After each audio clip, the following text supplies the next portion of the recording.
Urodziłem się w Białymstoku, tak jak mój brat, który jest założycielem stowarzyszenia i właściwie twórcą tego wszystkiego, gdzie jesteśmy, w sensie Stowarzyszenia imienia Karskiego, Instytutu Spotkania. I nasze drogi się tam rozeszły, jak to życie. No. Brat skończył psychologię na Uniwersytecie Jagiellońskim, ja socjologię, nieco później, bo jestem młodszy. Bogdan po studiach zamieszkał w Kielcach, no i tu zaczął swoją aktywność i zawodową, i społeczną, a ja losy mnie rzucały po różnych miastach Polski, miejscowościach, no i wróciłem do Białegostoku. Bogdan zaprosił mnie do Kielc, żeby mu pomógł, czy żebym zaczął pracować w firmie, którą założył, w firmie wydawniczej, wydającą ogólnopolski miesięcznik psychologiczny Charaktery. To było bez mała 20 lat temu.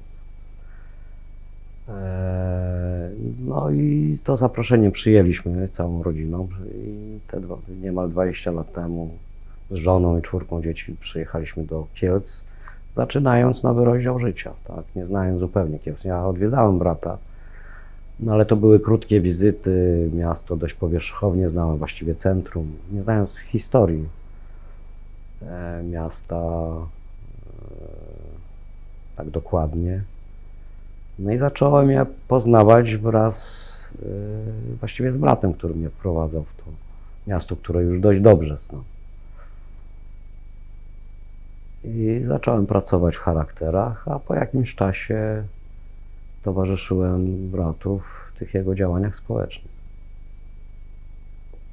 A czy z tematyką żydowską miał Pan wcześniej, czy w ogóle z Żydami polskimi miał Pan wcześniej styczność? No tak, w Białymstoku jeszcze przez długie lata mieszkaliśmy nieopodal cmentarza żydowskiego na ulicy Żabiej. Cmentarz, który był położony w centralnej przestrzeni getta białostockiego. Białystok był przed wojną zamieszkały w większości przez Żydów. To miasto pełne pamiątek po Żydów. Ulice dla mnie, małego chłopca, wtedy brzmiały dziwnie. Zamenhofa, Malmeda, bohaterów getta, nieopodal, gdzie mieszkaliśmy. Właściwie nic nie mówiły, ale brzmiały tajemniczo. No i ten wysoki mur oddalony od naszego bloku, który przeskakiwałem z kolegami i widząc dziwne nagrobki, dziwne litery, w ogóle nie zdawaliśmy sobie sprawy. Ta przestrzeń była martwa, tam się nie wydarzało nic. W rocznicę powstania w getcie warszawskim, to były lata 60., początek 70. Ta brama się otwierała, przychodziły jacyś tajemniczy panowie i odbywały się jakieś ceremonie. To pamiętam. Ale ten cmentarz był taką przestrzenią tajemniczą. Stała dom modlitwy i przed tą częścią grzebalną był taki duży plac, który został zamieniony przez dzieciaków w boisko piłki nożnej. Ponieważ to była przestrzeń bloków mieszkalnych, gdzie między blokami granie w piłkę groziło zawsze wybiciem szyby. No i w ogóle mała przestrzeń, tu piaskownica, śmietnik, łapka. A tam swobodnie można było grać. No i ja nie uczestniczyłem, jeszcze byłem za mały, żeby mnie tam zabierano do zespołów. No, mogłem co jedynie przeskakiwać przez mur i przerzucać tą piłkę na teren cmentarza. I nagle pamiętam taką rzecz, że do cmentarza wchodzą ekipy i jest taka legenda już miejska się pojawia. Tak? Coś tam robią i że ludzie przechodzą przez ten mur w związku z tym, że ten cmentarz jest, no, ulega destrukcji, coś wykopują ciała tych osób. Nie wiem, czy tam używano słowa Żydów, nie pamiętam. Ale mówiło się cmentarz żydowski, no to siłą rzeczy musiano mówić, że tam wykopują Żydów. I z tego co pamiętam, że okoliczni mieszkańcy tam wskakiwali, żeby po zakończeniu prac przez ekipę robotników dokonywali jeszcze tam jakichś działań, żeby znaleźć coś. Zęby, nie wiem, cokolwiek. To pamiętam. No i drugie, że nagle ten cmentarz przestaje istnieć. Nie ma murów, został tylko niewielki fragment, do dziś zresztą jest. Czytam teraz w gazetach lokalnych kieleckich, białostockich, żeby temu fragmentowi muru nadać jakiś status pamiątki. No właściwie to jedyne, co zostało pochowanych tych Żydach. I pamiętam, jak tam przeskakiwałem te wymowne dla mnie, no bo uczestniczyłem jako dziecko w kilku pogrzebach rodzinnych. No te trumny z ornamentyką, a te szczątki tych osób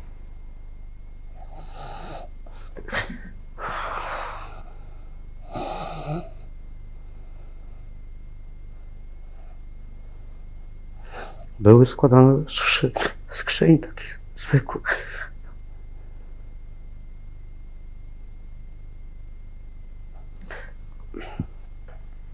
No i nagle nie ma cmentarza, jest tylko obelisk. Te skrzynie złożono w jednym miejscu, otworzono to jakoś uroczyście, zrobiono alejki, ławki. No i do dziś tam chazają dzieci, emeryci się spotykają. No, niedawno tam postawiono taki obelisk upamiętniający ofiary getta białostockiego.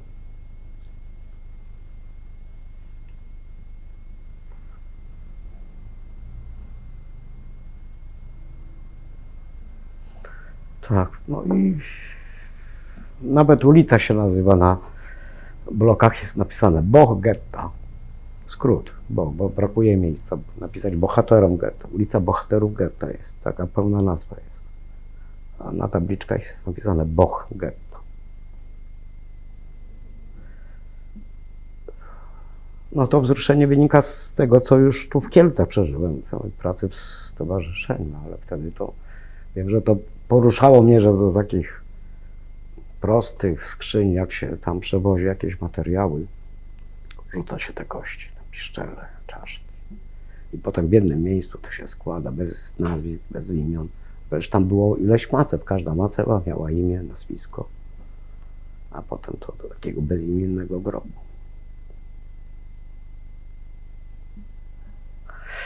No, to takie mam wspomnienie z Białegostoku. A jeśli chodzi o Pana studia, Pan studiował w Białymstoku? W Krakowie na WJ, socjologię. A jaki był powód tych studiów?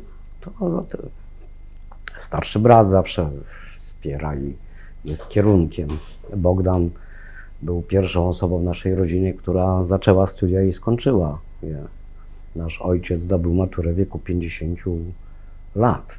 I to było wielkie wydarzenie w rodzinie. Ta matura wtedy to wydawała, w ogóle wykształcenie średnie, no to już było coś dla urzędnika. A studia były czymś, no mimo że to było państwo socjalistyczne, no jednak to duży wysiłek dla rodziny, no bo akademik, utrzymanie, dojazdy, zakupy na książki, więc to nie było takie proste. No. Ale Bogdan mnie zachęcił, udało mi się, no tak mogę powiedzieć, udało się zdać te egzaminy wstępne. No i trafiłem na WJ, na socjologię. Bogdan jeszcze 2 lata równolegle ze mną studiował. I potem właśnie Bogdan trafił do Kielc z powodu małżeństwa z Kielczanką. No i ja skończyłem studia i potem już tam w inne rejony Polski wyjechałem. Do momentu, kiedy, tak jak powiedziałem, nie zaprosił mnie do Kielc. No dobrze, no to jesteśmy tutaj na plantach, w budynku na plantach 7/9, gdzie działa Instytut. Przejdźmy po prostu po kolei, jak to się stało, że doszliśmy do tego, Państwo doszli do tego momentu. No tak, ja zjechałem z żoną i 4 dzieci, więc ten pierwszy etap w Kielcach to był rodzaj aklimatyzacji, tak? Praca w charakterach zajmująca dzieci, no wtedy w różnym wieku szkolnym, wymagające troski, opieki i tak dalej. I nie w głowie mi było jeszcze jakieś takie angażowanie się, no to praca, dom, klasyk. Ale obserwowałem aktywności Bogdana i siłą rzeczy też, bo Bogdan mnie zlecał jakieś tam wykonanie czynności, nawiązanie kontaktu i tak dalej. Też zapraszał na uroczystości związane z rocznicą. Ale to było raczej taka solidarność braterska niż świadome uczestniczenie w tym, prawda? No ale z roku na rok tego było, tych wydarzeń, tej aktywności wydania było coraz więcej. 2005 rok to jest Ławeczka Karskiego, to pierwsza taka wejście w przestrzeń miasta i ta inicjatywa wymagała mnóstwa takich drobnych działań. Bogdan tam kontaktował się z artystą, tu było zbieranie środków, organizacja jakaś, tak. No i wtedy powstało stowarzyszenie. 15 obywateli miasta Kielc zacnych spotkało się właśnie w redakcji Charakterów, bo przecież stowarzyszenie nie miało siedziby. No i postanowiło wspólnie realizować jakieś tam swoje idee związane z patronem i z tym, co uważało za ważne wtedy. Ja stałem się członkiem, a właściwie takim sekretarzem i od tego czasu no, już funkcjonowało stowarzyszenie z własnym projektem, z własnym programem i społecznym, i kulturalnym, i rocznicowym. No i tak jak mówię, no, siłą rzeczy trzeba coraz głębiej wchodzić w tą przestrzeń, w pamięć, to co się wydarzyło. Przyjść do kamienicy i tak dalej, i tak dalej. No aż do tego momentu, kiedy 5 lat temu otrzymaliśmy od miasta, dzięki naszym staraniom, pustą przestrzeń po galerii fotografii kamienicy Planty 7 i zaczął funkcjonować, no tak to nazwaliśmy, Instytut Kultury Spotkania i Dialogu. Zresztą ta nazwa chyba bardziej w przestrzeni publicznej bardziej jest kojarzona z tymi wydarzeniami niż Stowarzyszenie Karskiego. Tak mi się wydaje, ale mogę się mylić. No ale już własna siedziba, te kilka pomieszczeń, które mamy, no, narzucało to, żebyśmy aktywnie działali. Czyli wystawy, spotkania, projekcje filmowe, koncerty, w końcu pomysł na stałą wystawę o ofiarach pogromu, Pokój Błogosławieństw, który tam jest i ostatnio zrealizowana wystawa o pierwszym pogromie z listopada 18 roku. I w tej chwili ta przestrzeń jest jakby zamknięta, zagospodarowana. Przedtem te ściany były gościnne, wykorzystywane na różnego rodzaju wystawy, między innymi z Żydowskiego Instytutu Historycznego, z różnych jednostek, Muzeum Niepodległości, Instytutu Węgierskiego. No, wiele tych instytucji użyczało nam bezpłatnie, bo przecież stowarzyszenie nie jest instytucją samorządową, działa tylko z pozyskanych środków, więc większość tych inicjatyw na początku była tak organizowana, żeby nie generowały kosztów, które i tak się pojawiły w związku z tym, że dostaliśmy to pomieszczenie, więc trzeba opłacić czynsz ulgowy, ale jednak prąd, gaz, ogrzewanie, skromny, jednoosobowy personel, który zajmował się takimi codziennymi sprawami. No i tak to trwa.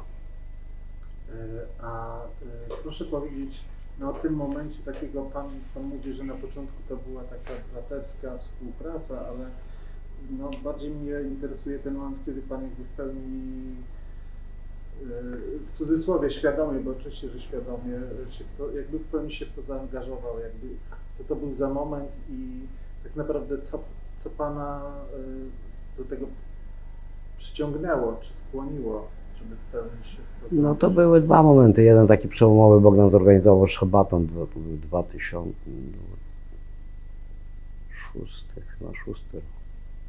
A. Mike Trayson się zwrócił do Bogdana i tutaj taka kilkudniowe wydarzenie zorganizowane zostało pod tytułem Szabaton. Na zaproszenie stowarzyszenia przyjechało wielu Żydów z Polski, z Izraela, z Ameryki. No i to było wyjątkowe wydarzenie, bo po pierwsze w archiwum budynku dawnej synagogi, czy właściwie budynku na miejscu dawnej synagogi, gdzie było archiwum, po raz pierwszy po wojnie odbyły się modlitwy szabatowe. Myśmy tam zaaranżowali tą przestrzeń, zakrywając regały papierem zwykłym. Zaaranżowaliśmy pulpit do taką bimę. Pojawiła się tora dzięki rabinowi Szutwichowi. Jakiś tam babiniec powstał. No i w tym wydarzeniu uczestniczyło kilkadziesiąt osób. I to było wyjątkowe wydarzenie, bo tam było czuć taką niezwykłą energię. Coś niezwykłego było. Tam zresztą Jakub Kotlicki, nasz przyjaciel, przewodniczący Towarzystwa Kielczan w Izraelu, został przywołany przez rabina Szudricha do odczytania fragmentu Tory. Jak on sam opowiada w filmie Przyplanty 7, to był taki fragment, który był związany z jego bar micwą, którą miał zresztą w Izraelu.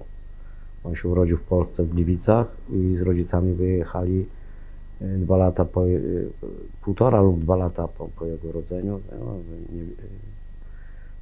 jeszcze dzieckiem takim nieświadomym, a bar micwę już miał w Izraelu. No i to był ten fragment i sobie uświadomił w Kielcach, że w tych murach jego dziadek, jego ojciec, jego wujkowie, ciotki modlili, jego cała rodzina tam była. I te same słowa modlitwy czytał w Izraelu, a potem po latach w kieleckiej synagodze. No to jakieś kosmiczne takie wydarzenie. A ja z kolei byłem na zewnątrz, bo się tam zajmowałem logistyką. No. Ponieważ archiwum wymagało specjalnych przepustek, no bo są dokumenty. Dyrektor archiwum zgodził się na tą uroczystość pod warunkiem, że będziemy skrupulatnie przestrzegać procedur. No więc był tam pan strażnik, który sprawdzał identyfikatory i ja, który no, specjalnych gości tam mu pokazywałem, że no, tego pana puszczamy, no bo jest, żeby go nie legitymować po prostu, no, bo trzeba było się wpisać do księgi. No i tam cały czas stałem, ale rzeczywiście w pewnym momencie poczułem jakąś taką energię płynącą z wewnątrz. No coś się tam wydarzyło. I podczas tego wydarzenia, tego, jak to się mówi, projektu, już właściwie na koniec, kiedy wszystko się doskonale udało. No to niezwykłe wydarzenie, bo Bogdan zaangażował całe miasto do tego. Placówki kultury w Kielcach zaproponowały coś, co mają w swojej ofercie, co jest związane z historią, z literaturą żydowską, ze sztuką żydowską. Teatr tańca, spektakl, była wystawę prac Marka Cecuły, fragmentację. Teatr Alek miał wtedy sklepy cynamonowe chyba w repertuarze. No i przez te kilka dni Kielce stały się takie fajnie żydowskie, takim dobrym tego słowa znaczenia, przyjacielskie, nie takie folklorystyczne. I to się wszystko sprawnie udało nam przeprowadzić. Teraz mieliśmy dużą grupę wolontariuszy, która tam wspierała tych gości naszych, żeby mogli się swobodnie przemieszczać. No więc było wiele takich no, niepewnych momentów, czy podołamy temu wszystkiemu. I kiedy już było ta ostatnia wydarzenie, no i tak wyszliśmy z Bogdanem i poczuliśmy taką ulgę i radość jednocześnie, że zostało to przywrócone. Tak. I to chyba był taki pierwszy moment takiego świadomego odczucia braku i dramatu jednocześnie, że tych ludzi już nie ma. No a potem przy okazji tworzenia wystawy o ofiarach pogromu mnóstwo godzin spędziłem nad dokumentami w IPN-ie. I nie tylko w Żichu, IPN-ie. No i przeczytałem mnóstwo tych protokołów śledztw, oględzin zwłok, oględzin rannych, listy Żichu. No i to już są słowa zapisane zręcznie lub niezręcznie. Ale już relacji bezpośrednich. Tak. No też była tu Miriam, ale Guterman, która mieszkała w tej kamienicy, pewnie w tym pomieszczeniu też była. Przed wojną została uratowana przez rodzinę polską i pracowała w Komitecie Żydowskim w 1946 roku i była świadkiem pogromu. I stała w miejscu, gdzie ja codziennie przechodzę tam. I widzę jej oczami to, co ona opowiada.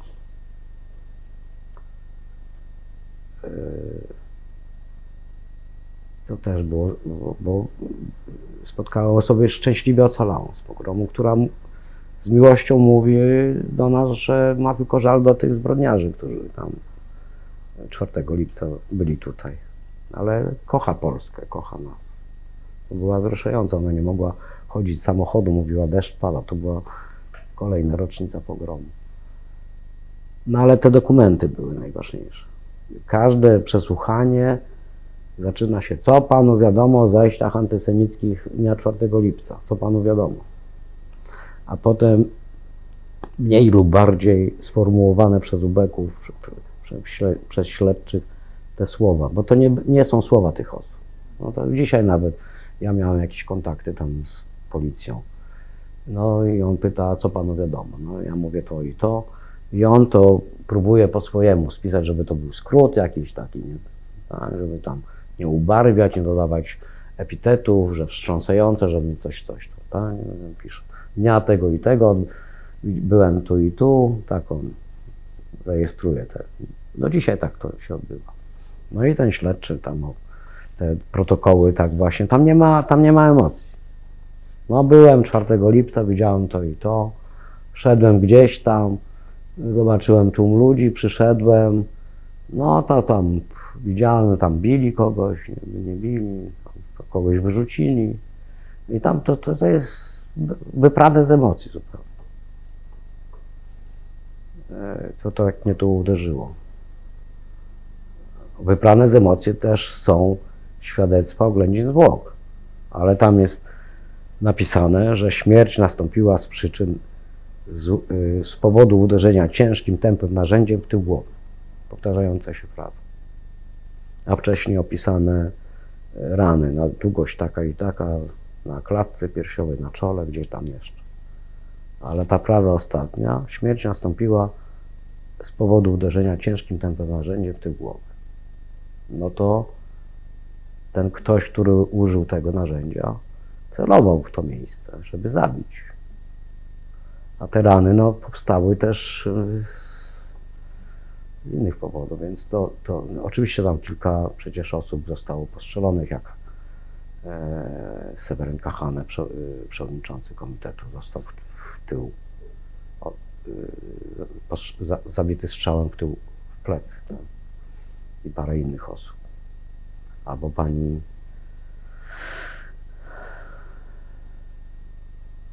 Proszowska, przepraszam, nie pamiętam, jej życie uratował płód, dziecko, które w sobie nosiła, bo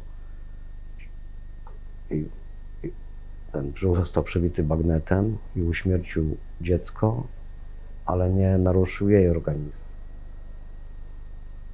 No to nie można być obojętnym wokół tego. I to jest taki drugi moment, że tu coś się wydarzyło bardzo złego. I że to, co robimy, upamiętniając to wszystko poza hałasem, dlaczego do tego doszło i kto to wykonał, to już to nie ma znaczenia. To ważne, że ten fakt miał w tym mieście znaczenie i że o tym się nie mówi. No to jest wyparte ze świadomości, z pamięci. No ale to już tak jest, że no, naszą tożsamość przecież możemy budować w dwojaki sposób. Przyjmując, że całą naszą pamięć, historię z całym tym bagażem dobra i zła. Nic nie wygumkowując, tylko mierzymy się z tym. Jesteśmy dumni z dobrego, no ale też zastanawiamy się, dlaczego doszło do złego. A można też odwrotnie. Tworzymy swoją tożsamość i potem tworzymy historię. Gumkujemy, zostawiamy tylko te chwalebne rzeczy, a gumkujemy te złe. No i wtedy jesteśmy tacy, jacy chcemy być. Więc łatwo powiedzieć, że to nie my zrobiliśmy, tylko przyjechali jakieś osoby, nie nazywajmy ich to, że ktoś to zrobił, ale to nie my, to nie nas dotyka. Ale nawet gdyby tak było, ja to nawet to przyjmuję, że przyjechały jacyś spadochroniarze, przyjechali. W ogóle Kielcza nie było w naszym mieście, tylko w jednej kamienicy w naszym mieście byli 200 mieszkańców, żydowskich mieszkańców na ulicy Planty. No i są spadochroniarze. Dokonują mordu, wyjeżdżają i wracają mieszkańcy Kielc i opiekują się rannymi i chowają zmarłych. I mówią, no taka tragedia spotkała ich. No ale potem zapominają o tym. Nic z tego nie wynika. No, otóż bardzo dużo wynika, Bogdan, i to ja właśnie też przyjmuję, chociaż z coraz większym innym taką świadomością, że dla nas to jest fakt, że historycy niech sobie robią, szukają, te wszystkie są akta, 1000 akt. IPN zamknął śledztwo. Ktoś tam namawia, żeby ponowić śledztwo. Był taki pomysł polityków, nieważne, Kukiza czy kogoś. Ktoś mówi, że gdzieś tam w Moskwie coś może jest. Jakiś historyk mówi, że jeszcze nie zbadane są tam. No to szukajcie, no proszę bardzo, droga wolna. Znajdziecie, opublikujecie, połączymy te wszystkie fakty i coś wyjdzie z tego. Jakaś faktografia jakaś wyjdzie. Ale nic nie wyważa tego, że to się wydarzyło w Kielcach 4 lipca 1946 roku i że my dzisiaj współcześni mamy obowiązek o tym pamiętać. Pamiętać o ofiarach i o tym, co się wydarzyło. Niezwykłe jest to, że dopiero 2 lata po wojnie, trzeba było II wojny światowej, żeby państwa zjednoczone w Organizacji Narodów 10 grudnia bodaj 1948 roku przyjęły powszechną deklarację praw człowieka, gdzie jest napisane, że każdy człowiek ma prawo do życia. A trzeba było kolejnych lat, żeby Kościół katolicki w deklaracji Nostra Aetate napisał, że nie wolno obwiniać Żydów za śmierć Jezusa. Wojny, ilu istnień ludzkich było potrzebne, żeby takie proste zdanie. Każdy człowiek ma prawo do życia. Wtedy jak gdzieś tam, teraz nie jestem pewien, ale wtedy tą deklarację nie poparło jakieś kraje arabskie, w tym Arabia Saudyjska, ze względu na to, że tam rola kobiety była zrównana z mężczyznami. Ktoś jeszcze i kraje komunistyczne. Związek Sowiecki był w ONZ-cie, Ukraina, Białoruś, ale też Polska, Czechosłowacja, bo te państwa domagały się, żeby w deklaracji podkreślić walkę z faszyzmem. No i one w związku z tym nie chciały tej deklaracji zaakceptowały. W końcu podpisały, nie wiem ile krajów w tej chwili deklarację praw człowieka przyjęła jako akt obowiązujący. Właściwie ona nie ma formuły prawa, prawda? No, to jest deklaracja jak sama, ale to był pierwszy akt ludzkości, gdzie jest napisane wyraźnie, że każdy ma prawo do życia, do godności. Potem to jest rozwijane oczywiście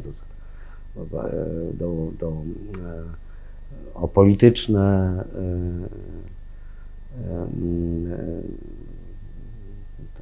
prawa każdego człowieka i tak dalej, i tak dalej. To jest zastanawiające. To oznacza, że przed tym napisaniem przez te państwa nie każdy miał prawo do życia, więc można było ich zabijać, tak? Wtedy to nie było oczywiste, nikt nie napisał, że każdy ma prawo do. W Ameryce segregacja nadal trwała, zabijano czarnych, Ku Klux Klan i tak dalej. Jeszcze RPA wtedy nie podpisało deklaracji, bo apartheid działał. To nie było oczywiste. Do dziś nie jest oczywiste, że każdy ma prawo do życia, niezależnie od kontekstów religijnych. Nie? No, Kościół mówi, do życia ma prawo poczęte dziecko. No, problem jest z tym, kiedy jest poczęte i tak dalej, i tak dalej. Ale ma prawo do życia. To jest uświadomienie sobie tego. To jest dla mnie niezwykle istotne, że tutaj przychodzi człowiek, no i mówi, no tak jak to ładnie Gross opisuje tam w książce Strach, ładnie, przepraszam, beznadziejne słowo, opisując ten mord na pani Fisz, Reginie Fisz i jej miesięcznym dziecku.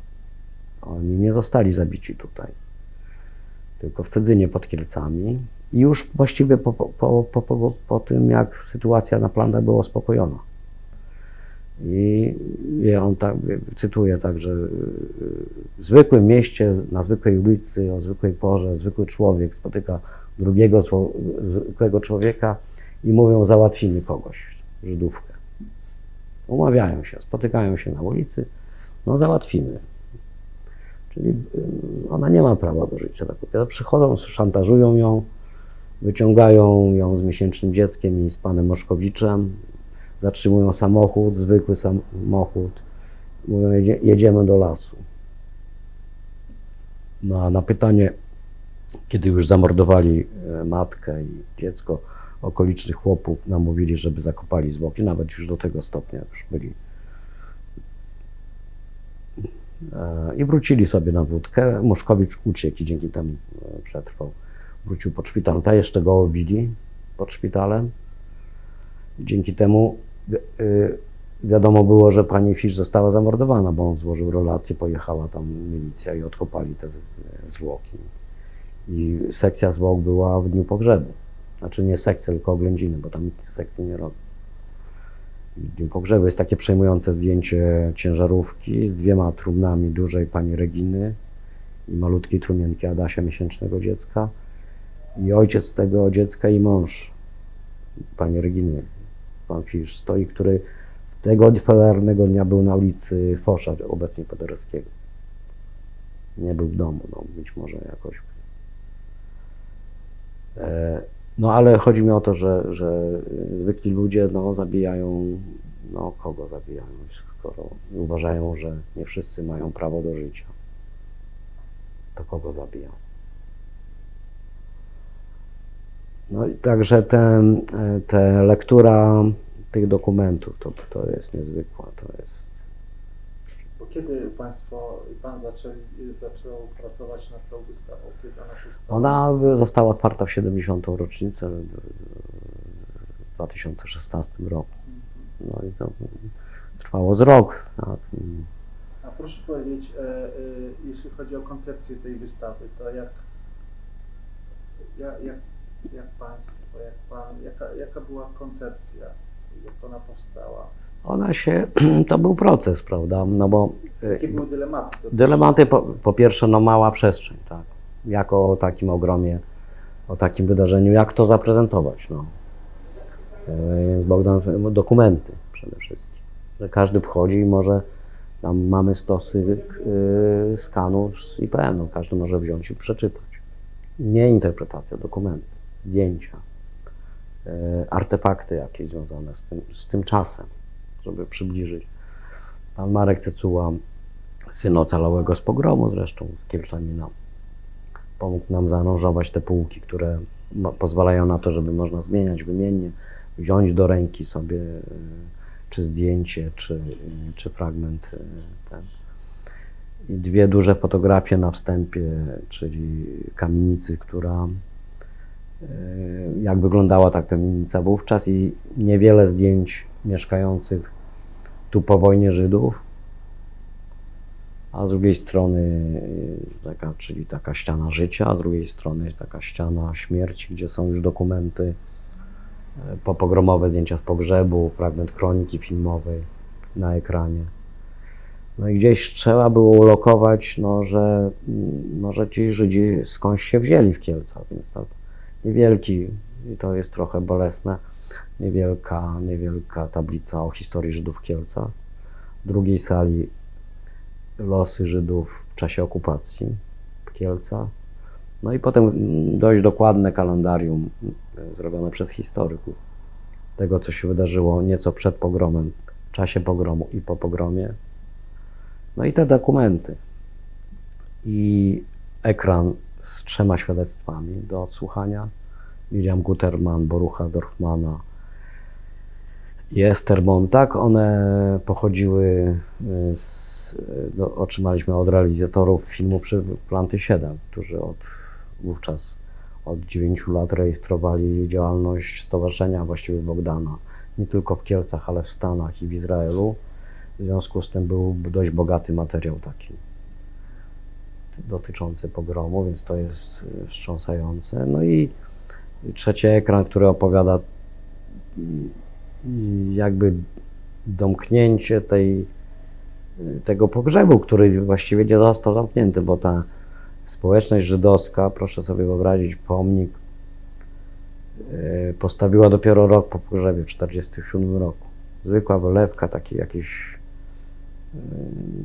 ni to macewa, ni to taki z krótkim napisem ofiarom pogromu, ofiarom zajść chyba, już nie pamiętam, i inskrypcja po hebrajsku i taka wylewka, ani kiedy, ani kto zmarł, nie ma nazwisk, choć rok po pogromie już jakieś nazwiska pojawiały się przecież w nekrologii, no niepełne, no bo to przecież tu nikt nie prowadził księgi meldunkowej. Pojawiali się ludzie i znikali. Ktoś mówił, a to jest ten, taki i taki. Potem to trzeba było skonfrontować z jakimiś dokumentami, żeby dokładną imię, nazwisko ofiary dać. Do dziś mamy, niektóre ofiary mają tylko nazwisko. Kos nieznanego imienia, sierżant Wojska Polskiego. No, więc to rok dopiero po wojnie i to nie wiadomo, właściwie na cmentarzu żydowskim w Kielcach to są tylko 2 groby, wiadomo kto w nich leży. Cały cmentarz to jest 2 chyba hektary, który powstał pod koniec lat 70. XIX wieku. On powinien mieć kilka tysięcy macew, no bo przez te 70 lat mniej więcej tyle osób mogło umrzeć. No. A wiadomo, że w tradycji judaistycznych grób to 1 osoba, nie chowa się w grob. Macew nie ma, jakieś lapidarium jest, gdzie jest 200 macew. No i tylko wiadomo, kto leży w 2 grobach. 45 dzieci rozstrzelonych przez Niemców 29 maja 1943 roku i ofiary pogromu z 4 lipca 1946 roku. No i Bogdan wespół z panem Jakowem Kotlickim, no i jeszcze z kilkoma, no, dzięki nim staraniom ten nagrobek no, przybrał jakąś formę odpowiednią. To Marek Cycuła też zaprojektował, czyli 42 płyty piaskowe, granitowa gwiazda Dawida rozbita i kamień, który przywędrował z Jerozolimy do Kielc, czyli z miejsca, dokąd mieszkający tu wówczas Żydzi chcieli wyjechać. Ten kamień z Izraela przyjechał do nich. No więc na tym ekranie jest taka krótka relacja z tych uroczystości. No i tak jak mówię, no to się rodziło, ten pomysł Marka, żeby były te półki gdzieś tam usadowić, no i to no jakoś tam wybieraliśmy, co jest ważne, co mniej ważne. No, ale jest też taka szafka, w której są te dokumenty, można zawsze sięgnąć i doczytać, jeśli ktoś ma ochotę, ale ta wystawa jest na tyle wstrząsająca w tym, że uzupełnieniem takim jest ten pokój błogosławień, który też Bogdan zaproponował obok, w której są na szklanych tablicach są fragmenty psalmów, kazania na górze, ale też błogosławieństwa napisane specjalnie dla nas dla tego celu przez naczelnego rabina polskim, ale Michaela Szurricha, kieleckiego biskupa Jana Piotrowskiego, rabina Abrahama Skórkę, przyjaciela papieża Franciszka, który był u nas tutaj. I fragment homilii papieskiej papieża Franciszka. Jest też fragment Tory, cudem kieleckiej ocalały. Jest też imitacja ściany płaczu, gdzie można na kwitełę z takim włożyć błogosławieństwo. A w oknie jest witraż drzewo życia, więc tam po obejrzeniu tej wystawy można chwilę usiąść sobie na ławce. No i może zaproponuję Bogdanowi, żeby to zdanie z Deklaracji Praw Człowieka dać, że każdy ma prawo do życia. Nie byłoby to głupie. A jaki był odbiór tej wystawy, wernisaż, jak wyglądał? No trudno tu mówić o... Otwarcie. Tak, no ono się zbiegło z tą 70. rocznicą pogromu. Wtedy wielkie halo nastąpiło, prezydent Duda przyjechał. No i to było niezwykłe. To był pierwszy prezydent, trzeciej RP, który przyjechał do Kielc w rocznicę. Pan Komorowski odpisywał nam ładne listy, ale nie przyjechał. Pan Kaczyński miał przyjechać, ale w 60. rocznicę, ale wtedy choroba, no to była, ale wtedy było mnóstwo urzędników. Tam była minister spraw zagranicznych, pani Fotyga, marszałek Sejmu Dorn. No to była duża uroczystość, bo odsłonięty został pomnik Jacka Salla Whitewash 2 poświęcony pogromowi. Ten pomnik zresztą jakoś się nie wpisał w krajobraz Kielc. No ale te osoby miały przyjechać, ale nie przyjechały ci prezydenci wymienieni. Prezydent Duda najpierw był na cmentarzu, przyjechał tu, wygłosił płomienne przemówienie i udało się Bogdanowi, bo on nie planował tego, poprzez służby prezydenckie namówić, żeby wszedł. I wszedł, obejrzał ze wzruszeniem widocznym wystawę. W towarzystwie ministra kultury Glińskiego wpisali się do naszej księgi jako pierwsi goście tej wystawy. No więc to było właściwie takie oficjalne otwarcie.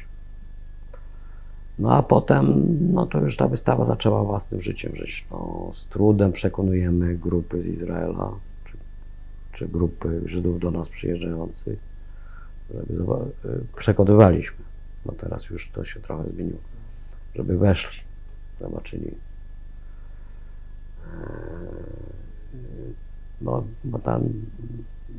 No a sami wystawę wykorzystujemy, no, odbywa się w przestrzeni Instytutu wiele wydarzeń. Wiele osób przychodzi, no i wtedy siłą rzeczy zwiedzają tą wystawę, to raz. Mnóstwo ludzi przychodzi, turystów z ulicy. No a też wykorzystujemy do działań edukacyjnych, tak. No, oczywiście starszą młodzież tam wprowadzamy.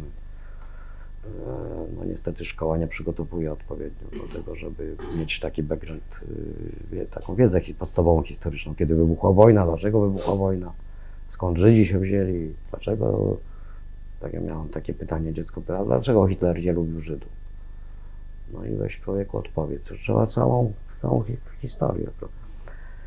Ale kolejnym takim elementem to rok temu zostało wykonane przed kamienicą, to jest murowanie bruk i chodnik, tabliczek z nazwiskami i imionami ofiar.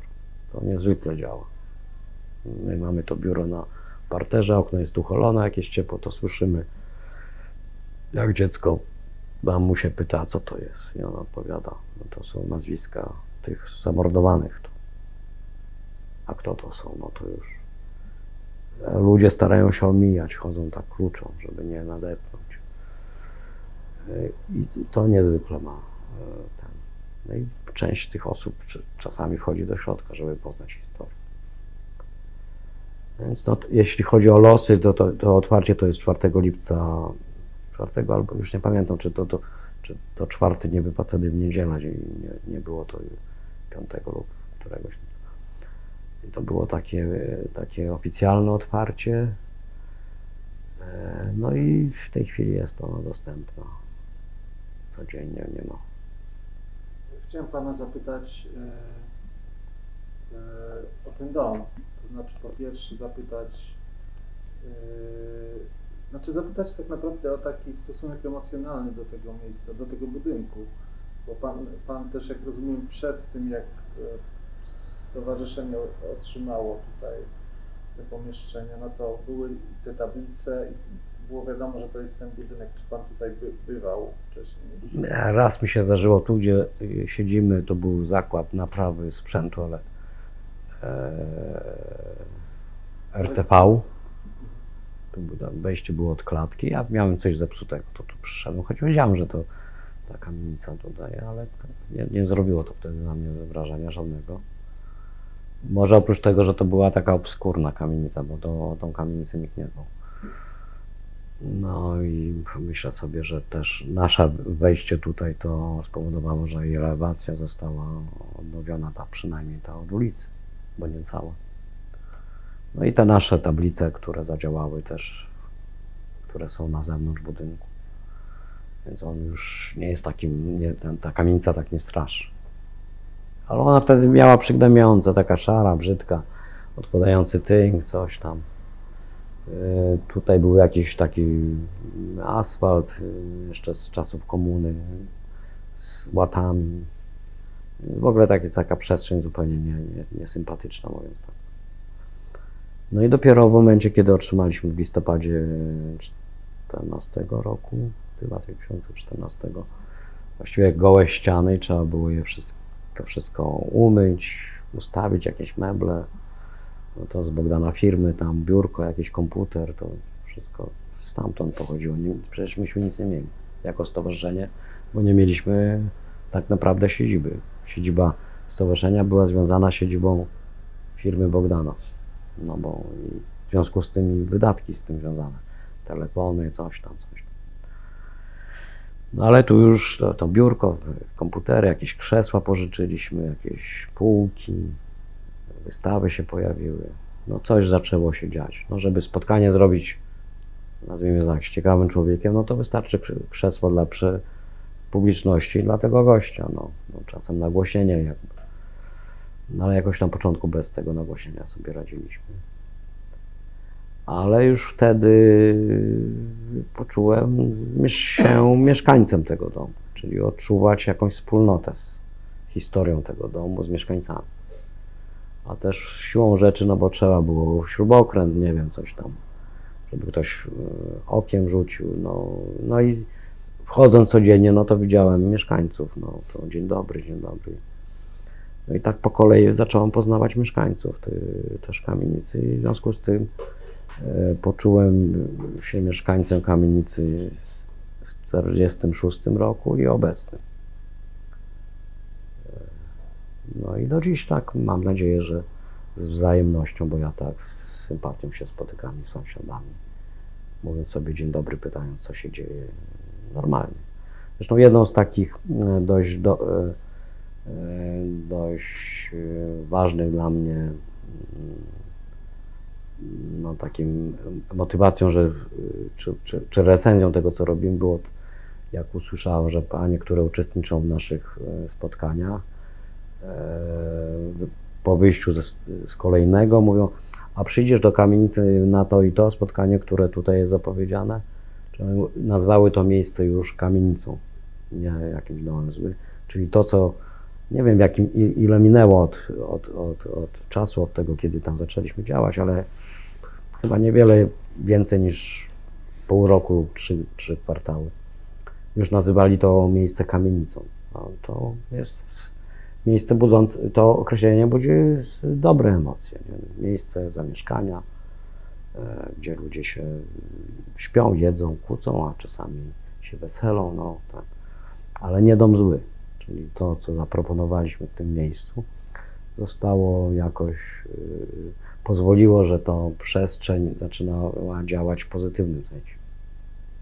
Że można było tu wejść bez takiego napięcia, że wchodzimy w tą przestrzeń złą, że coś tak niedobrze się czuję, bo tu coś się złego wydarzyło. No tak, a teraz wiem, że coś złego się wydarzyło, ale teraz uczestniczę w czymś, co jest dobre, że to działa na przyszłość. Tak? To pozwala mnie zmienić i zmienić innych. Takie mam wyobrażenie reakcji osób, które do nas przychodzą. A jak się zmienia Pana spojrzenie, no właśnie jakby na znaczenie tego pogromu naprawdę od momentu, bo znaczy wyobrażam sobie, że się to jakoś zmienia. No to już staramy się powiedzieć, to dosyć wzruszony, że to podstawowe zdanie zupełnie ma inne znaczenie, że każdy ma prawo do życia. Jeśli się Oczywiście znam historię. Byliśmy w Terblince niedawno. To było przejmujące. Pan był z nami przecież. Na miejscu, gdzie są pochowani, w miejscu mordu 900, a może 1 000 000 ludzi. No, w ogóle przekracza ludzkie granice. Nie wiem, ale to można by wiele, no, napisano i o tym książek i tak dalej, ale to proste zdanie bezprzymiotnikowe, że każdy, z dużym kwantyfikatorem, że każdy ma prawo do życia. To po prostu zmienia wszystko. Wtedy już nieważny jest kontekst miejsca i czasu. Po prostu każda zbrodnia jest złem, no koniec, kropka. Nie? Tyle. I to do takiego doprowadza mnie, bo wtedy no, każda historia ma, my tutaj staramy się, prowadząc zajęcia edukacyjne, mówić o konkretnych ludziach. Czy powiemy 1 000 000 młodemu człowiekowi, czy powiemy 42 czy 6 osób zamordowanych, oczywiście no, robi wrażenie 1 000 000, ale 42 też robi wrażenie. Ale jak powiemy, że Hersz Kotlicki, albo Regina Fisz, albo Bejlan, no to jest konkretna osoba z marzeniami, z jakąś historią życia, no to już zupełnie inaczej. My opowiadamy tą historię człowieka, który nazywa się, ma imię, nazwisko, ma oczy, ręce, nogi, mieszkał gdzieś w konkretnym miejscu, gdzieś był, dotarł tu i tu go zabili. O konkretnym człowieku. No.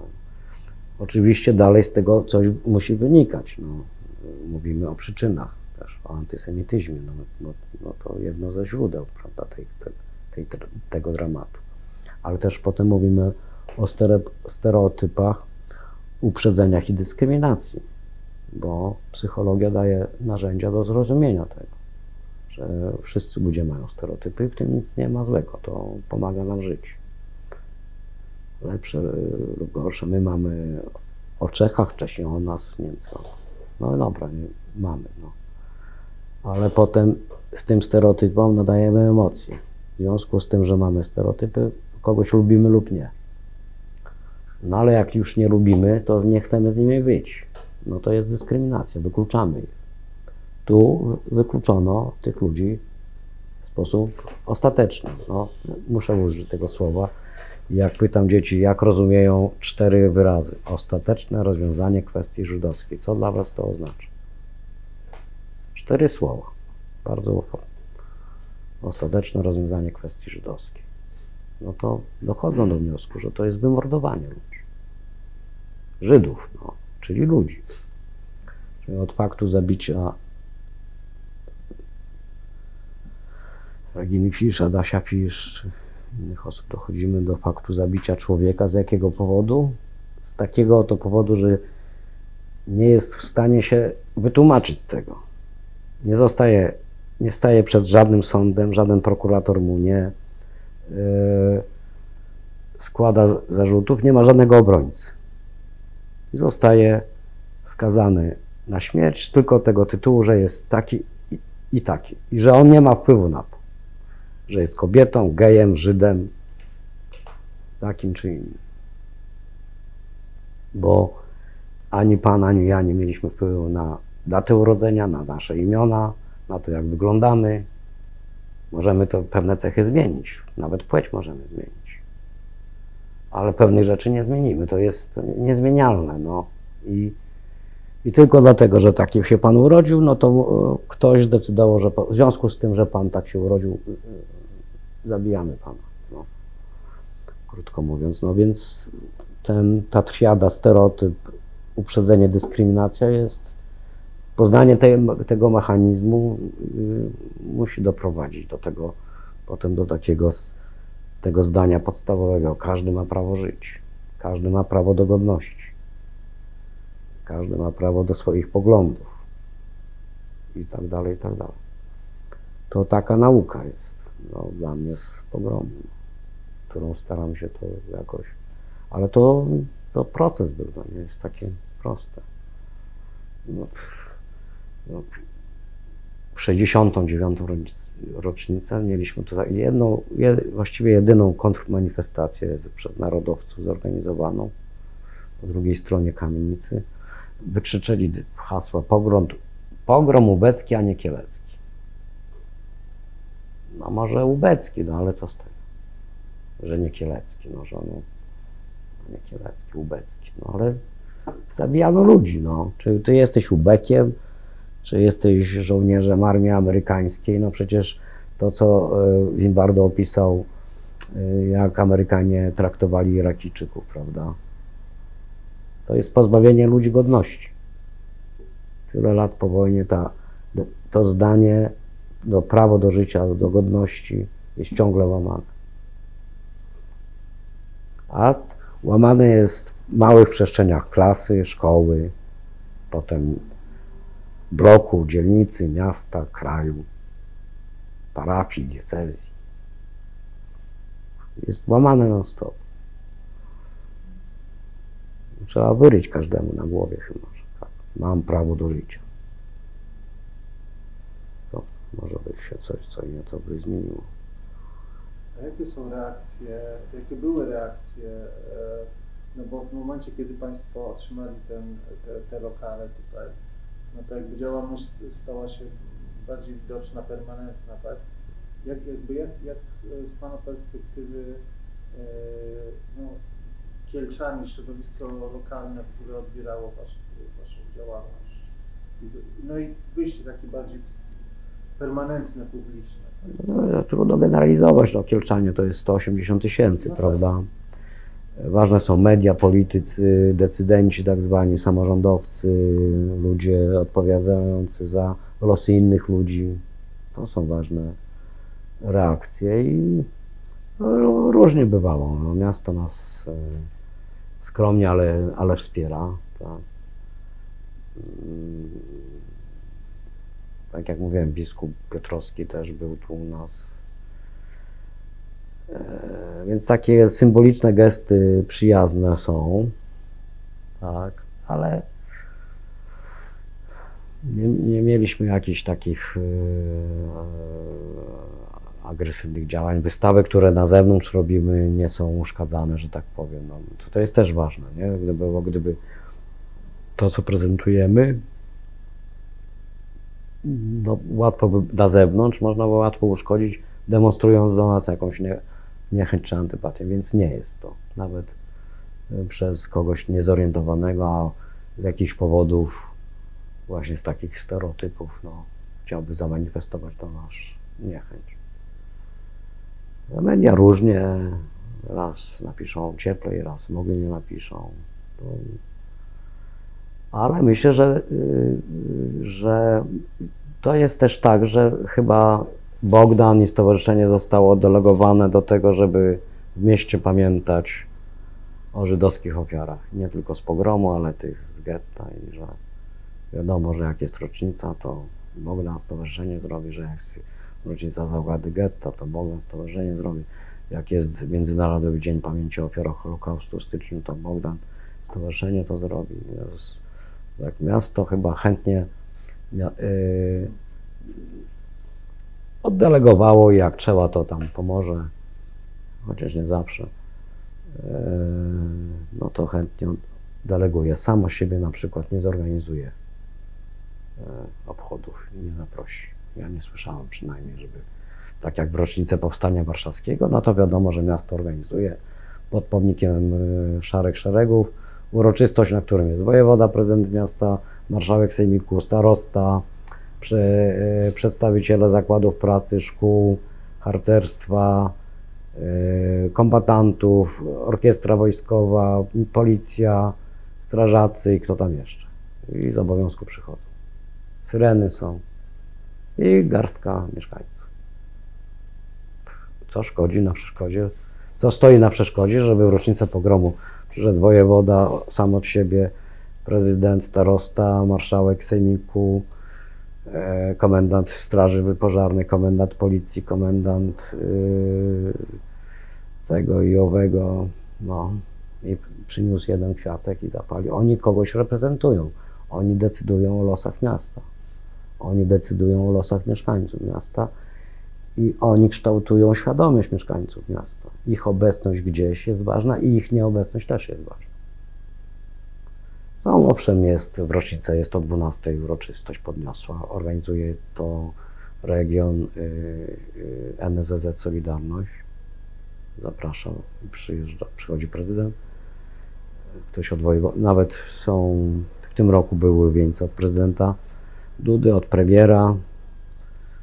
No i to jest krótka uroczystość, złożenie wieńców, jak tłumaczą organizatorzy, no bo trudno tu mówić coś w obliczu takiej tragedii, więc składamy wieńce i to trwa 10 minut. No złożą wieńce i no to oczywiście, no sorry, to są. No ale to jak ta uroczystość, a porównujmy inne uroczystości, no wieniec jest znicz, odhaczono sprawa. No tak, a na wieńcu jest też napisane ofiarą Kubeckiego. Nie no, to są wieńce od Solidarności, tak, to Bogdan w tym roku w rocznicę publicznie wypowiedział podczas przemówienia, że znaczy taką prośbę zwrócił do swoich byłych kolegów, bo Bogdan działał w Solidarności, tworzył Solidarność. W Kielcach był jednym z aktywnych członków. I że zwrócił się do kolegów, żeby nie używali tego sformułowania, że ofiarą prowokacji ubeckiej, bo tak jest na wieńcu napisane. No bo pytanie, kto jest ofiarą prowokacji ubeckiej? Ci, którzy zabijali, czy zabijani? No. Także ten odbiór jest taki, jaki jest. No. My robimy swoje, że tak powiem, tak jak Młynarski mówi, róbmy swoje. Mamy konkretny cel i edukacyjny, i nie tylko, pamięci, upamiętnienia. Mówi się, jest takie sformułowanie miejsce pamięci. No ale te miejsca pamięci w Kielcach jest kiedyś, mogłam liczyć, związanych z II wojną światową, to jest tam, nie wiem, 150 tablic, pomników, coś tam. Ale o Żydach to nie było. No, dzięki stowarzyszeniu jest menora, nowy nagrobek, tablica pod tą kamienicą z modlitwą Jana Pawła II. To jest to, o czym mówiłem. Kto ma władzę polityczną, ma władzę nad historią. Tak kształtuje przestrzeń materialną. Jak sobie wyobraża kim powinniśmy być, o czym pamiętać. W Przeworsku chyba było tak, że na terenie byłego cmentarza żydowskiego komuniści postawili taki monument poświęcony Armii Sowieckiej, żołnierzom Armii Sowieckiej. To były 3 kolumny takie.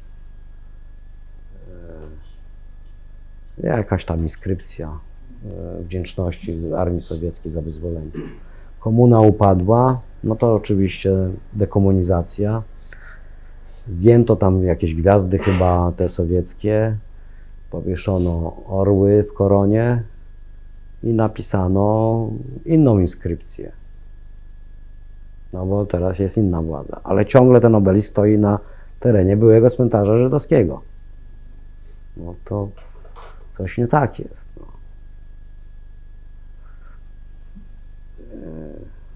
Mamy władzę, to tak. No i niedawno przecież nazwy ulic zmienialiśmy. Była ustawa dekomunizująca przestrzeń publiczną. No. I teraz czy ten komunista był dobry, czy zły? No i tak. Kolejna władza przyjdzie, będzie, ile postawiliśmy pomników Lecha Kaczyńskiego? No dobrze, no stawiajmy. Tak. No ale ilu bohaterom nie postawiliśmy? Ile pomników jest? Korczaka, Sendlerowej.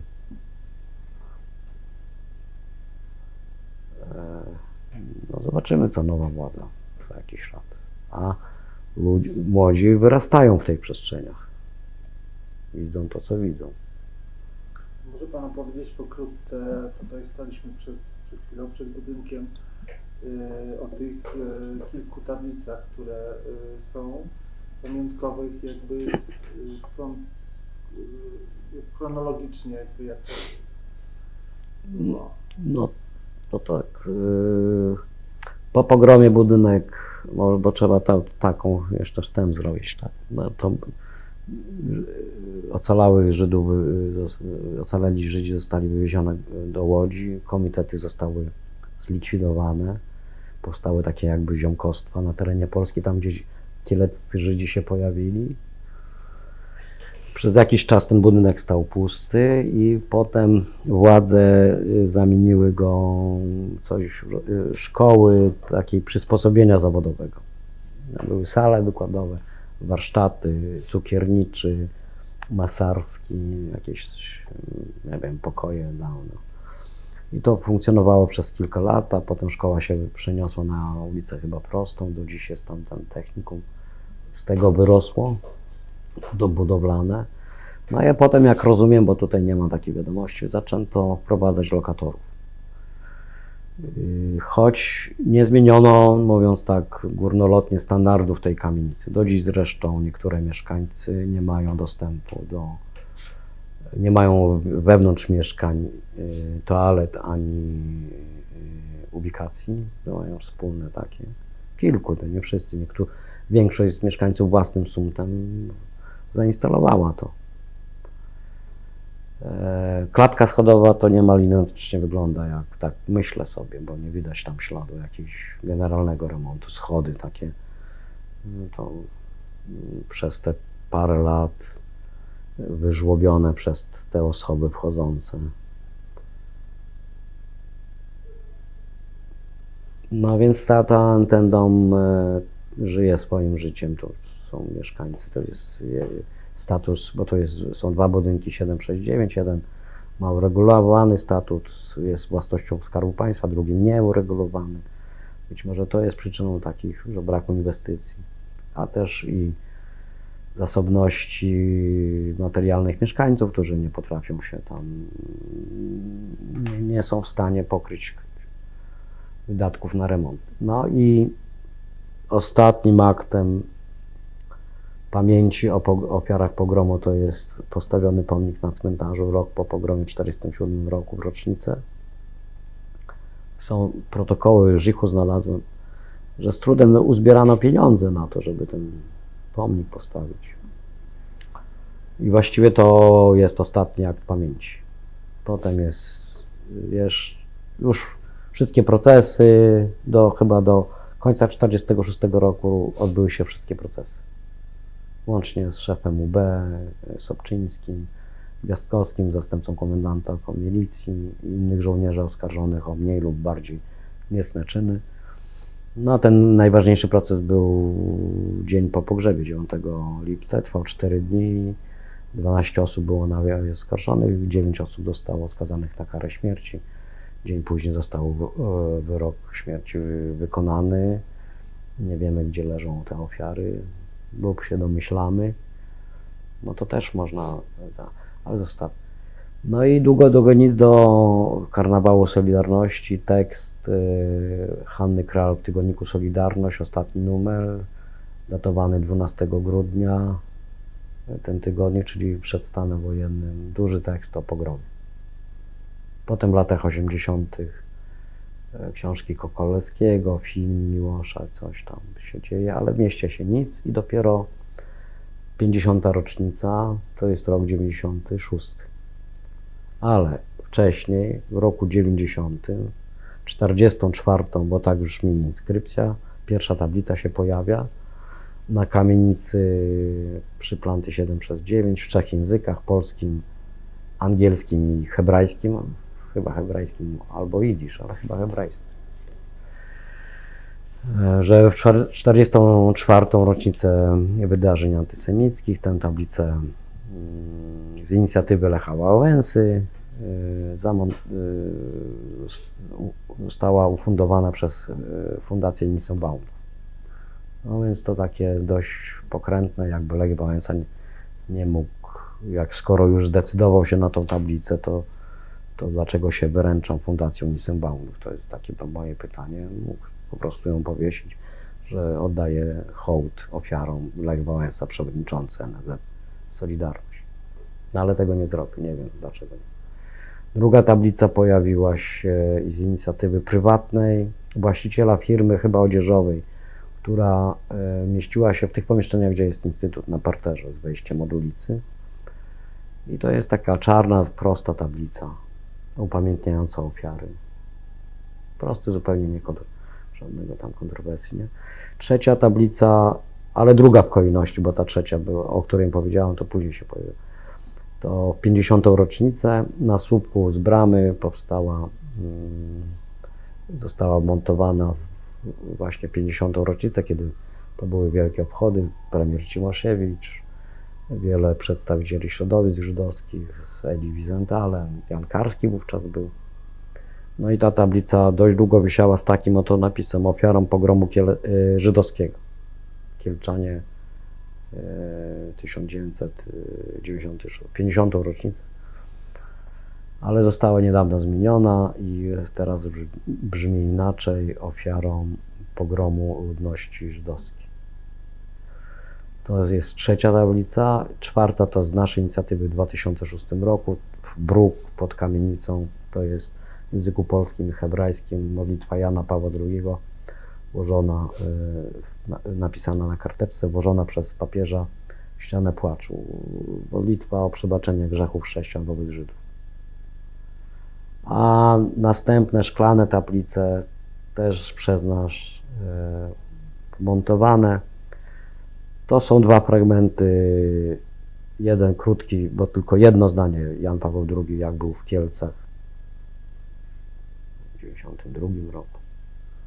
Duża msza na lotnisku w Masłowie i powiedział, że odniósł się do pogromu. Tam nie potrafię zacytować tego zdania. I drugi to jest fragment korespondencji papieża Franciszka do rabina Skórki, przyjaciela z Argentyny, który papieżowi wspomniał, że był w Kielcach. No i papież pisze do rabina, że odnośnie tego, co mi napisałeś o Kielcach, to uważam, że rany powinny się kiedyś się zabliźnią i wtedy są czymś dobrym. No. Poza tym mamy takie tymczasowe tablice informujące o tym, co jest u nas, o wystawie, zachęcając przechodzących do wejścia do środka. Jedna taka tymczasowa tablica z hasłem, z cytatem od rabina, nie pamiętam, że dzień, w którym się narodziłeś, to jest dzień, w którym się zmienia świat. Chyba tak to brzmi. No i te 46 tabliczek przed budynkiem, najważniejsze chyba tablice, z imionami, nazwiskami ofiar. 6 jest poza chodnikiem, dlatego że one nie zostały zamordowane tu. Pani Fisz, jej syn, małżeństwo Kerszów, zamordowanych na obecnej ulicy 1 Maja, pan Gruszka i pan Sokołowski chyba, zamordowani na stacji w Koniecpolu, i 2 Polaków, bo nie wiemy też, gdzie zostali zamordowani, a wiemy, że Polaków, bo te protokoły oględzin zwłok były na tyle są dokładne, że jeśli chodzi o mężczyzn, to jest napisane, kto jest obrzezany, że są obrzezani, a ci mężczyźni mają polskie nazwiska, nie mają imion i tam nie ma tej anotacji, że są obrzezani, więc albo byli wzięci za Żydów, albo pomagali Żydom, albo byli nieobrzezanymi Żydami. Ale tam przy nazwiskach 44 pozostałych jest gwiazda Dawida, bo wiemy na pewno. A przy tych 2 no, jest wątpliwość. Chociaż przy jednym nie, bo został pochowany na cmentarzu katolickim, to doszliśmy, nawet wiemy, gdzie jest ten grób. A tej drugiej osoby, tego drugiego mężczyzny, to nie wiemy nawet, gdzie jest pochowany. Nie mamy metryki, znaczy aktu zgonu. Więc to odtworzenie tych nazwisk to też nie było proste. To z panią Tokarską-Bakier, która przejrzała mnóstwo dokumentów, mozolnie porównywaliśmy je, nadając jakieś przynajmniej prawdopodobne imię, nazwisko, bo wielu z nich no, nie miało przy sobie dowodów osobistych. No, a jeśli były to jakieś dokumenty, to albo zakrwawione, albo nieczytelne, albo No więc to też z trudem jest to, nadanie tym ofiarom imion i nazwisk też nie jest takie, nie było takie proste. Bo tutaj jeszcze od tej strony wjazdu na parking też jest, widziałem, tablica, tak? Tutaj przy... No to mówiłem o tej modlitwie. To jest ta modlitwa. To jest modlitwa Jana Pawła II. W języku polskim i hebrajskim. Jest polski wypukły i taki pod spodem hebrajskie litery. Chciałem już Pana zapytać o relacje z potomkami nie tylko nie tyle ocalałych z pogromu, co po prostu Żydów kieleckich. Czy tutaj mają Państwo ścisłe relacje? Pan chyba wspominał, że w Stanach, tak? Wspominamy o Jakowie. No, są dwa stowarzyszenia potomków Żydów kieleckich. Jedno jest w Izraelu, któremu przewodniczy Jakub Kotlicki, który nas wspiera, jest niemal co roku na uroczystościach. Drugie jest w Nowym Jorku, to Manny Bekier jest przewodniczącym. Chyba w Kanadzie jeszcze jest. I no, jeśli chodzi o relacje, to powiem, to są, myślę tak, doceniają to, co robimy. To są dobre relacje, ale niezwykle wzruszającą sytuacją było to, że jak tu parę lat temu zaaranżowaliśmy wystawę zdjęć Żydów kieleckich, Żydów polskich z Fundacji Shalom, Gołdy Tencer. I ciągle widzę ich twarze. Taki duży projekt. W dużych salach wystawowych był. On tak dość dobrze zaaranżowany, że w różnych przestrzeniach, może on takich modułów jest zbudowany. No i przyjechał do nas, nie pamiętam nazwiska osoby, która tą aranżację wymyśliła. I wszystkie pomieszczenia, łącznie z pomieszczeniem takim ciemnym, które służyło nam za szatnik, z korytarzem, udało się montować prawie 90% zdjęć. To było kilkaset zdjęć, takich dużych, mniejszych. Ale pomyśleliśmy, Bogdan pomyślał, żeby na zewnątrz z kolei zaprezentować zdjęcie kieleckich Żydów. I zwróciliśmy się właśnie do Jakowa i do Manny Bekiera, żeby oni zwrócili się do swoich przyjaciół, którzy mają potomków, których korzenie wywodzą się z Kielc, żeby przysłali zdjęcia. Otrzymaliśmy chyba z 70 zdjęć. Wybraliśmy kilka i na froncie kamienicy na parterze dość dużych formatów, to jest tam 5×3, na tej bocznej, na narożu kamienicy 3 zdjęcia, czy 4, od góry do dołu. Na mostkach, które są nad rzeką Silnica, po 2 zdjęcia. I to dłuższy czas, między innymi ta wystawa, która aż się prosiła, żeby dla kogoś, kto nie jest niechętny nam, żeby tam coś napisać, zepsuć, opluć, cokolwiek. Nic się nie wydarzyło, a dość długo było. I na tym froncie kamienicy daliśmy 2 zdjęcia rodziny Manny Bekiera i rodziny Kotlickiego. I podczas 68. rocznicy Manny Bekier, to zresztą w filmie na planty jest tak fajnie pokazane, odnalazł swego kuzyna na zdjęciu Jakowa i odwrotnie. I oni dzięki tej wystawie, tu, w tym miejscu, znaleźli wspólne powiązania rodzinne. No i to niezwykłe było. Tak my też łączymy Żydów gdzieś. Zresztą zwracają się do nas ludzie, żeby pomóc im w znalezieniu śladów. No to tam jak możemy, to pomagamy.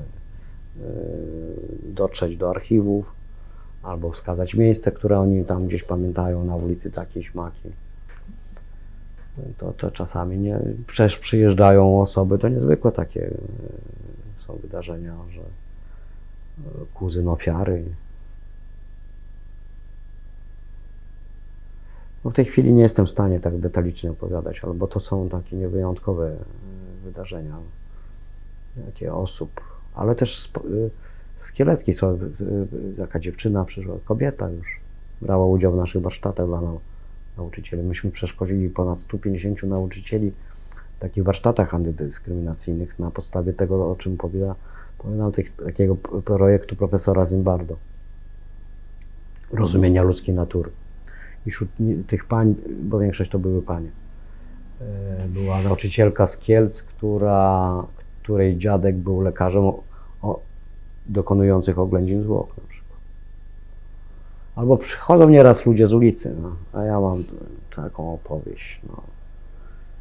Ktoś opowiada, że jako chłopiec widział kobietę wyskakującą z kamienicy, przebiegającą przez rzekę i otwierają się drzwi domu, który jest po drugiej stronie.